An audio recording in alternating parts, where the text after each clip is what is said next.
Alright, today's episode is on invasive plants. It's going to be a little bit of gloom and doom in the beginning, but I promise I'll finish on an upbeat note. I've been talking a lot about biodiversity through these episodes. We are facing a biodiversity crisis right now. In my lifetime in the United States, we've lost 25% of all birds. That's terrifying. In the Midwest, grassland species of birds, we've lost 53% of those birds. There's fewer than half the number of birds here now than when I was born. And I'm not that old. If that trend continues, it doesn't take much to figure out what's going to happen. Insects are down over 40% in my lifetime. This is a tragedy. And believe it or not, one of the really strong contributing factors to that are invasive plants. And it sounds strange because you're like, wait a minute, they're plants. Shouldn't they be contributing to biodiversity? Well, they should, but what happens is an invasive plant is a plant that doesn't belong in an area. Say Japanese honeysuckle originally grew in Japan, and people with the best of intentions decided, hey, wouldn't that be fun to grow in my garden? Not knowing that this is going to produce seeds, and those seeds are going to get eaten by birds or spread by the wind or whatever, and it's going to spread. And all the plants here have evolved with insects. So those insects are eating those plants, and the plants provide homes for the insects. The insects aren't going to be, or the pest species aren't going to be attacking things like Japanese honeysuckle because the pests have evolved to eat the native plants. And so you'll get honeysuckle crowding out our native plants. And you might take an area like this that used to have 20 or 30 species, and now those species are just being crowded out by Japanese honeysuckle. So an invasive plant is a plant that escapes into the natural environment and starts to take over and crowd out native species. Here's one Chinese privet.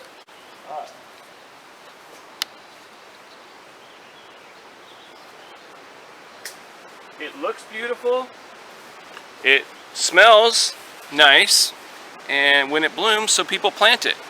Well, now it's escaped, it's out in the natural environment, and you can see how it's starting to crowd out all other plants. And underneath, there are fewer plants that grow. So it's odd to think about plants being responsible for a loss of biodiversity, but it is a tragedy that is currently going on. And you may think, okay, well, so Chinese privet takes over an area. Those are still trees there. It's still green. They're doing photosynthesis. They're capturing carbon. Yes, except that, remember that trees and plants and insects have evolved together. So the insects are hardwired to go onto native plants like oaks. Doug Tallamy is an outstanding researcher out of the University of Delaware. I'd encourage you to Google that, Doug, Tallamy, and he studies the impact of native versus non-native plants. In one of his studies, he was looking at how many species of insects he could find on oaks, native oaks, compared to non-native plants. He found 534 species of insects on one oak tree, native oak tree. And almost adjacent to it, say a eucalyptus or a non-native eucalyptus or a non-native Bradford pear, one species of native insect. So, invasive plants like this Bradford pear here doesn't play host to any insects. You might as well, if you're going to plant a Bradford pear in your property, you might as well just put a steel picture or a steel sculpture of a plant, because no insects are going to be on it. And birds eat insects, no birds are going to be on it. This is a really common plant, and you can still go out and buy it at Home Depot, and it is causing tremendous trouble. Calorie pear or Bradford pear in natural areas in Oklahoma, spreading very rapidly and crowding out tons of species. Chickadees are just starting to fledge now. The babies are starting to learn how to fly. To raise a brood of babies, a chickadee collects between 6,000 and 9,000 caterpillars. They raise their babies on caterpillars. There's no caterpillars on a Bradford pear. You take a chickadee and it does all its foraging within 150 feet of its nest, and if you put a Bradford pear in your front yard, it's going to have nothing to eat. It's going to have nothing to feed its kids. But if you plant an oak tree, it's what's called kind of a keystone species. All the insects come into it, and with the insects come the birds, and you just have this biodiversity which builds on itself. The worst tree to plant. If I were king for a day, I would make it illegal to sell. It's still legal to sell. We understand that plants can cause huge damage to the environment, non-native plants. In Oklahoma, we have a law that if you have a Canadian thistle or a milk thistle on your property, you can be fined $1,000 a day just for having a plant growing on your property and not trying to get rid of it. The reason is we understand that if that gets into some rancher's land, the cattle aren't going to be able to graze, and it's just going to become solid milk thistle, and the guy's going to lose tons of money because he can't raise his cattle. Same thing with Bradford pear. When Bradford pear gets in, it's going to spread across that whole field, and he's going to lose grasses, forage for his cattle. But we still sell it, and it makes the little pear fruits on it, and birds eat it, and they poop it out, and it spreads like wildfire. We need to be much better about realizing how much damage is caused by selling non-native plants. We can be doing the same thing, have a great tree, beautiful tree in our front yard, but do it with natives like the black cherry. I believe he found over 400 species of insects on the native black cherry. A little bit farther down, we've got the white mulberry right here. This is the one we talked about when we were talking about trees. This is the non-native mulberry, and spreading out throughout the pasture. It was the best, or throughout my forest, it was the best of intentions when somebody decided to plant privet, or Bradford pear, or white mulberry, not understanding that many years down the road, it was going to lead to the destruction of the property.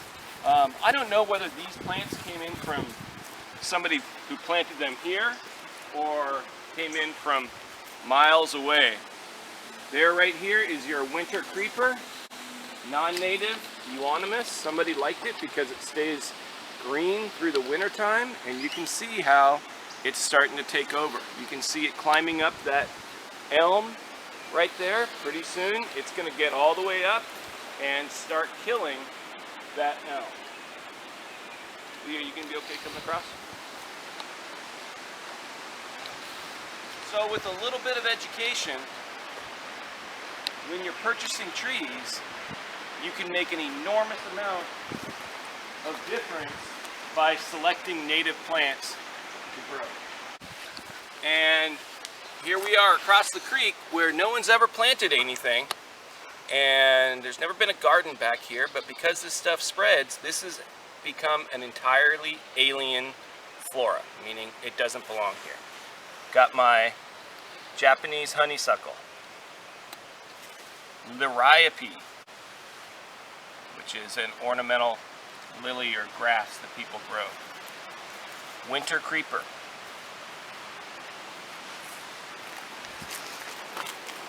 privet,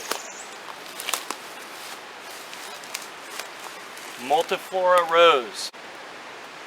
And again, with multiflora rose, someone says, I would like a rose in my yard, but they don't choose a native one, and this one escapes. So if you look around, everything that you can see here, except for a couple Virginia creeper, is an invasive species. And you can go for miles up and down this creek, and these 3, 4 will be pushing all the native species out. And remember, as they push those native species out, no insects are coming and living under. All right, I think we'll head over to one of my big privet stands. That's a real problem. Here we are at more of my privet problem.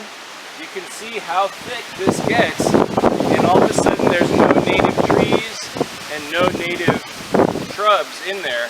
And if you come in and kind of sneak down and look underneath, there's not even any herbs growing in there. This has crowded out everything. You took an area which had probably 50 different species, and once this privet took over, it just is pure privet. Remembering that there's going to be no biodiversity on that. There are going to be no insects. If you look here, where the privet hasn't invaded yet, that's what a woodland forest is supposed to look like, with tons of different plants growing in there. Once that privet moves in, and you can see it starting to pop up all through here, you're in real problems, and it's just going to get crowded out.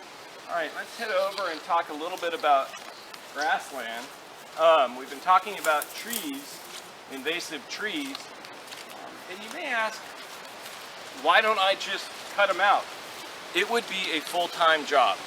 I remove them, I remove as many as I can, but remember that they've invaded everywhere, so they're on all the property around me, and the second I knock it back comes multiflora rose. Again, it's pretty, but it's going to crowd everything out eventually. There are tools that you can use on a large scale, such as fire. We talked about the importance of fire. Fire frequently favors the native plants because they evolved to live with the fire. So when fires come through, it'll knock back the invasive plants and give the advantage back to the native plants. But this is where the good news starts.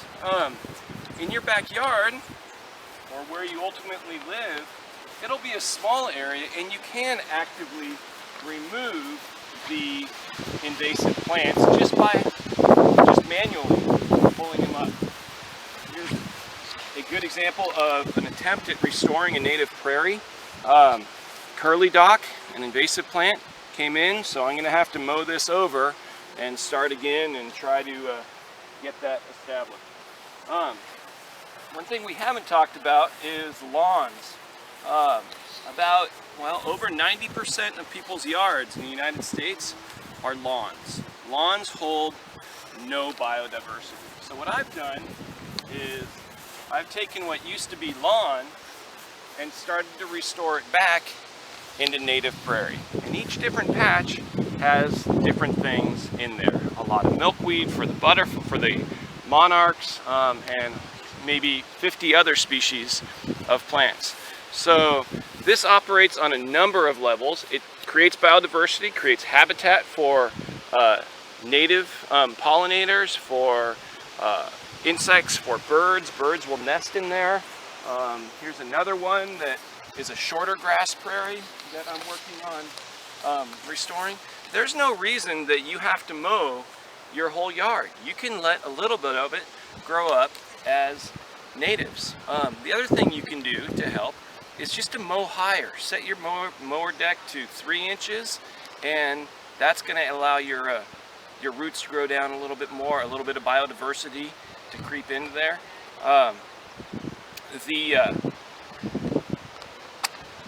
There are ordinances against turning your front yard into a garden. We can work on that. We can do better. When you think about 3/4 of the land in the United States is privately owned, if we allow people to kind of start to think out of the box a little bit, we'll go look at another one of my patches. Think out of the box and not just mow. The area of land that we would be restoring to native habitat would be greater than all of our national parks put together.